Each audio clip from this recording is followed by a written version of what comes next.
दक्ष police news, पहिले खाकी मग बाकी। तालुक्यातील देवळा सटाणा रस्त्यावरील आंबेडकर नगर परिसरात शुक्रवारी दुपारी 12 वाजेच्या सुमारास शॉर्ट सर्किटमुळे एका घराला भीषण आग लागली।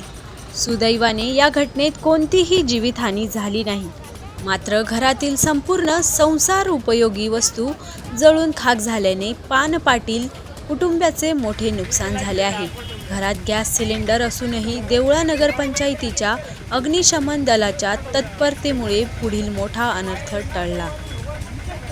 देवळा सटाणा रस्त्यावरील आंबेडकर नगर येथे राहणाऱ्या सुनंदा जिजाभाऊ पान पाटील यांच्या घराला शुक्रवारी 28 नोव्हेंबरला दुपारी 12 वाजेच्या सुमारास अचानक शॉर्ट सर्किटमुळे आग लागली।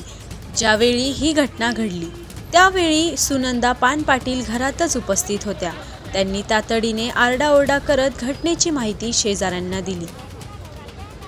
घरात गॅस सिलेंडर असल्याने आग समजताच नागरिकांनी त्वरित देवळा नगरपंचायतीच्या अग्निशमन दलाशी संपर्क साधून माहिती दिली।